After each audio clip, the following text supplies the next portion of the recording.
Maravilhas fez conosco o Senhor, exultemos de alegria.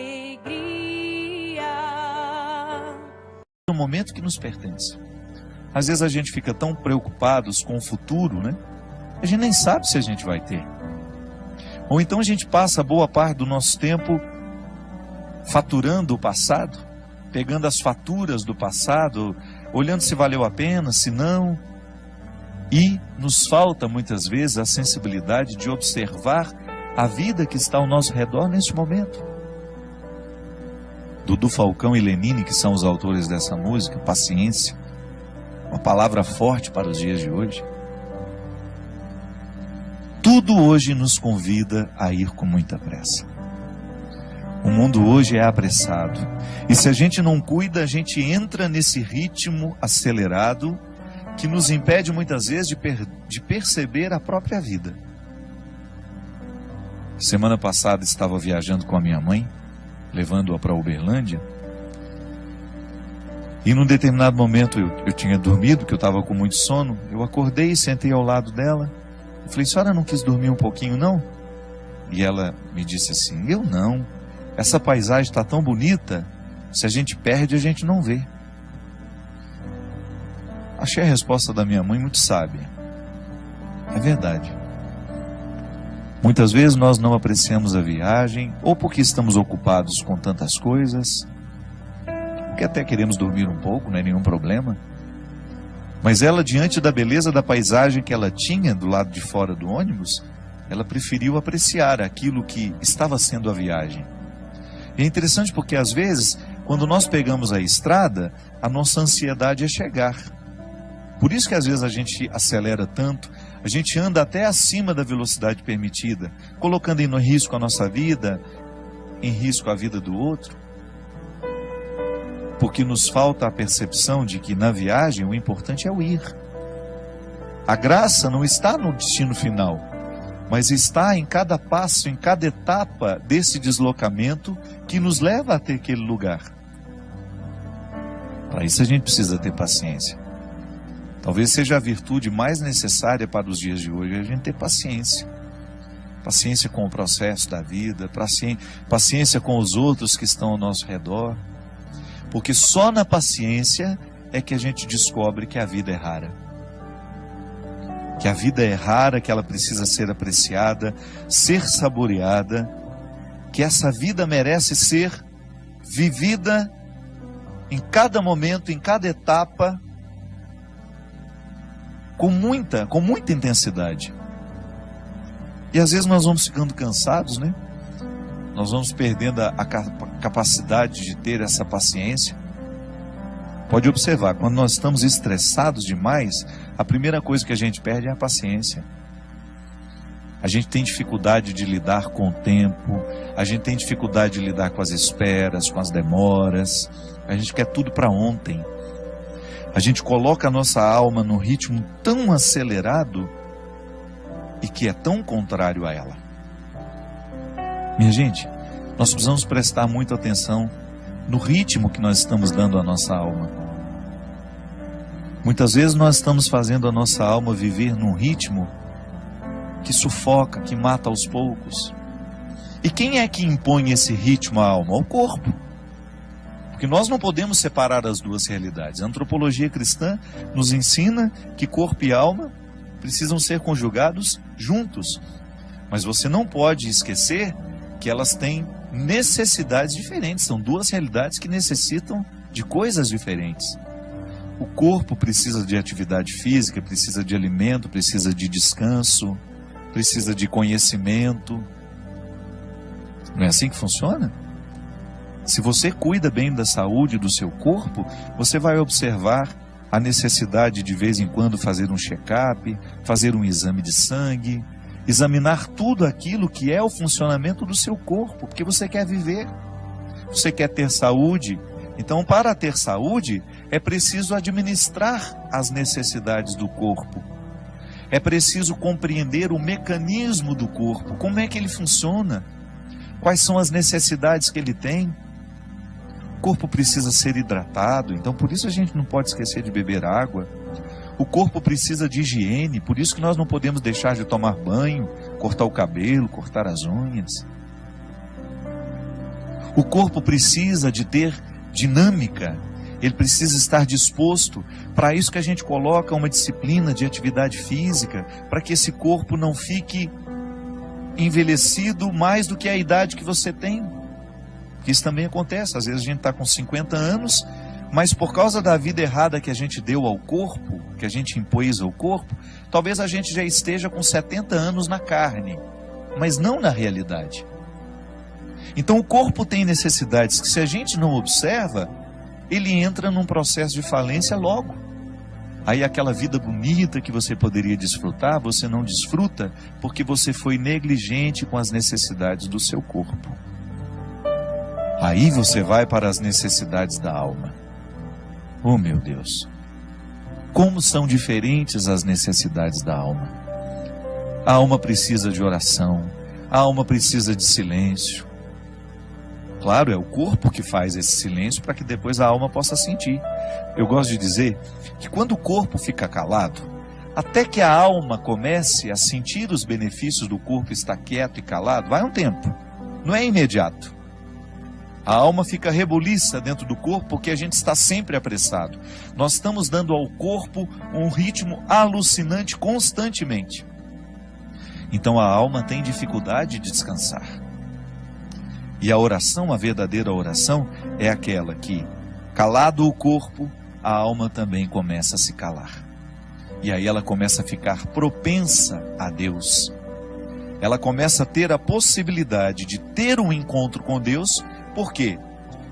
Ao disciplinar o corpo numa quietude e num silêncio, a alma começa a entrar neste contexto de silêncio, de quietude, que é onde a gente vai ter a oportunidade de ouvir Deus falar com a gente.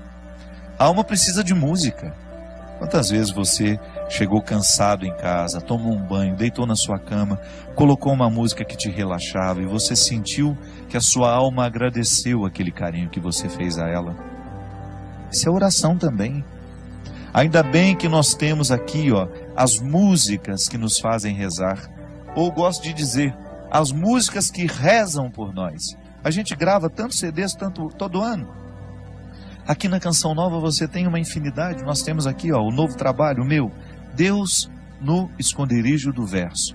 Todas essas músicas compostas, pensadas, elaboradas, gravadas, para que a alma viva o deleite que a arte pode trazer. São canções naturalmente religiosas que vão fazendo com que a nossa alma desfrute dessa tranquilidade. A arte ensina a nossa alma a ser paciente. A oração ensina a nossa alma a ser paciente. Aqui na Canção Nova nós temos tantos produtos para isso. Uma palestra, um livro. Você tem aqui o livro Discípulo da Madrugada. Você começa a ler um livro que foi preparado para isso. Nós não só queremos vender o trabalho que a gente faz. Não. O primeiro motivo aqui, por acaso esse trabalho aqui pode ajudar. Ajuda aqui a Canção Nova, ajuda as minhas obras, ajuda a tantas pessoas. Mas o primeiro objetivo que a gente tem quando escreve um livro, quando compõe uma música, quando a gente grava um CD, é proporcionar àqueles que nos acompanham, que acreditam no nosso trabalho, proporcionar um aprendizado da paciência nessa alma. Então a gente tem uma leitura que nos tranquiliza, que nos ensina valores, que mexe na nossa cabeça, que mexe no nosso jeito de pensar. Aí você vai percebendo este movimento natural de Deus, trazendo essa paciência que é tão fundamental para que a gente tenha equilíbrio para enfrentar as pressas da vida. Porque eu vou te contar uma coisa, hoje é impressionante como nós encontramos pessoas que estão destruindo as suas vidas porque não aprenderam a paciência. A pressa nos mata.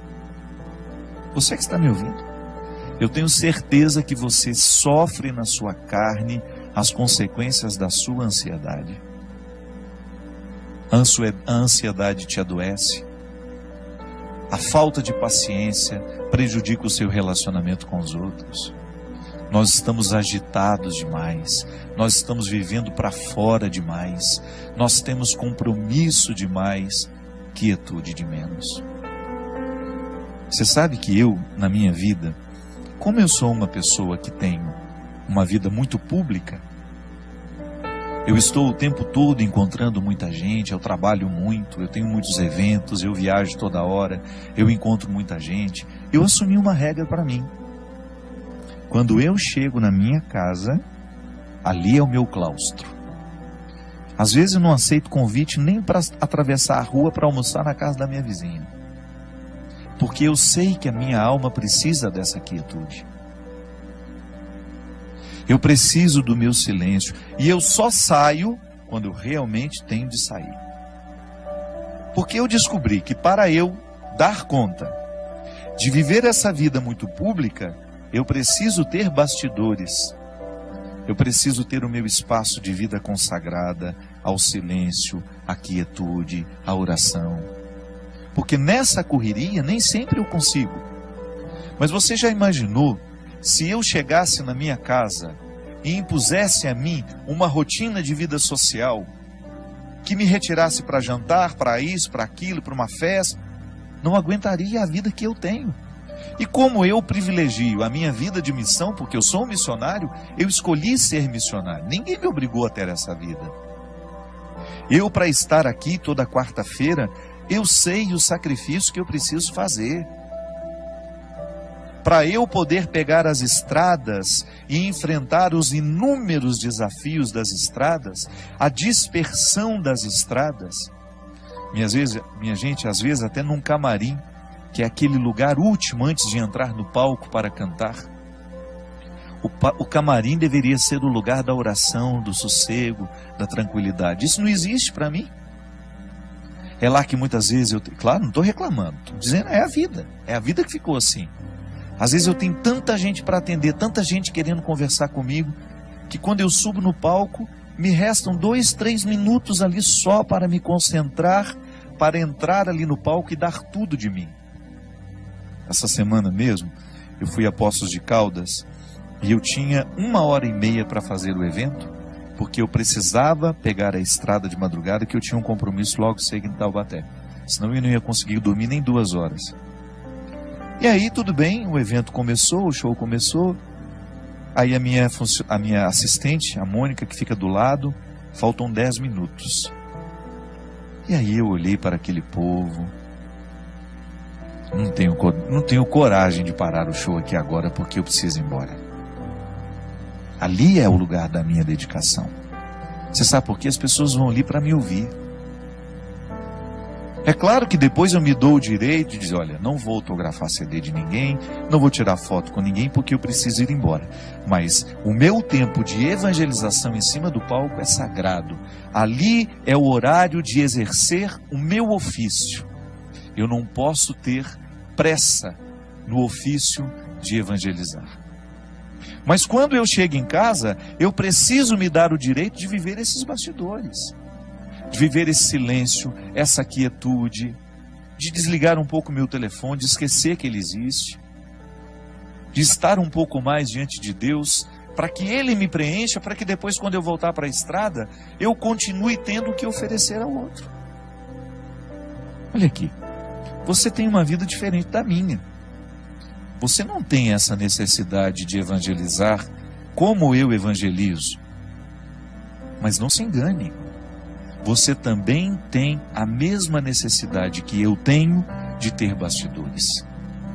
Sua vida te exige. Você tem uma vida social que te joga para fora o tempo todo. Você trabalha muito. Você encontra muita gente. E qual é o espaço que você cria para criar dentro do seu coração esse espaço de paciência que só Deus pode nos dar? Qual é o espaço que você cria para que Deus tenha condições de moldar a sua alma de acordo com a sua vontade, com o desejo que Ele tem? Qual é o espaço que você oferece a Deus para que o seu florescimento espiritual aconteça? Para que você não se desgaste demais nessa vida que não para, nessa vida que é tão rara, e que muitas vezes você não percebe por causa do modo de vida que você escolheu viver? Quando eu dou o meu testemunho de que eu tenho estrada demais e muitas vezes bastidores de menos, e que por isso que quando eu chego em casa, eu tenho que me recolher e proporcionar ao meu coração uma restituição espiritual, eu fico pensando também os meus amigos que são padres, que enfrentam no seu dia a dia o desafio de atender as pessoas o tempo todo, porque muitas vezes as pessoas não estão preocupadas com o descanso do padre. Eu já encontrei muitos padres que ficam até constrangidos de dizerem que vão tirar um dia de férias, uma segunda-feira, por exemplo, para descansar. É direito dele.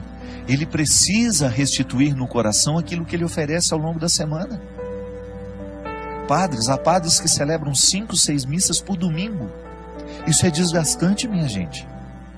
A graça de Deus nos sustenta, mas nós também precisamos buscar a quietude para que esta graça alcance o nosso coração e nos restitua com a nossa paciência. Muitas vezes nós encontramos os nossos padres, os nossos pastores dando patada no povo. Não é porque eles são ruins, não. É porque eles estão cansados, eles estão excessivamente carregados. Por isso que nós, como leigos, vocês aí, que acompanham os padres de vocês, prestem atenção se o padre não está trabalhando demais, se vocês não estão exigindo demais dele. Ofereça a eles isso. O padre vai passar um dia lá em casa, ninguém vai te importunar, nós vamos oferecer uma casa onde onde o senhor possa descansar um pouquinho, passar um tempo com pessoas que não vão te exigir nada como padre, onde o senhor seja apenas um ser humano, onde o senhor possa rezar, possa ficar em silêncio. E você não pode negligenciar na sua vida a construção deste espaço. Até na nossa vida consagrada, nós que somos consagrados a Deus, eu vejo aqui na Canção Nova, como esses meninos e meninas trabalham. Eles trabalham muito. O meu diretor mesmo, China, que agora está trabalhando ali nos bastidores. Quantas vezes esse menino passa a noite editando programas, às vezes o programa que vai ter de ser repetido, ele passa a noite editando esses trabalhos. Trabalha muito. Se você vê esta equipe que está aqui, eles são trabalhadores e não tem muito tempo, não. Mas você vai olhar para eles, você vai buscar na vida deles, os consagrados sobretudo, sempre encontram o seu espaço de estarem em silêncio diante do Senhor, buscando a restauração dessa vida espiritual que vai por água abaixo se a gente descuida. Eu já lhe disse isso aqui uma vez e volto a repetir. O fundador da Congregação dos Padres do Sagrado Coração de Jesus, lá onde eu fui formado, graças a Deus, toda a minha formação eu devo à Congregação do Sagrado Coração de Jesus. Padre João Leão Deon, ele dizia assim: Deus não pode fazer nada com as nossas obras se antes Ele não possuir o nosso coração. É disso que eu estou falando. Quando nós oferecemos a Deus o nosso serviço e esquecemos de oferecer a Ele o coração, que é a metáfora de todos os meus bastidores, Deus não poderá restituir aquilo que eu ofereço ao outro através do meu trabalho. E em pouco tempo eu estarei oferecendo a mim. E oferecer a mim, somente a mim, vai me desgastar demais. Eu vou ficar cansado, eu vou perder a paciência, eu vou ficar estressado, eu vou ficar bruto com as pessoas e eu vou esquecer a delicadeza, que é justamente a característica de todo cristão. Portanto, não tenha medo de introduzir na dinâmica do seu cotidiano o espaço da sua restauração interior. Pode ser 5, 10 minutos. Silêncio, oração, respiração profunda. O exercício da respiração profunda é excelente para quem quer descansar, para quem quer dormir bem. Uma boa leitura, uma música que vai lhe fazer bem. Não vá para a cama sem lhe oferecer este oásis que vai lhe dar condições de trabalhar essa paciência dentro do seu coração. Maravilhas fez conosco o Senhor, exultei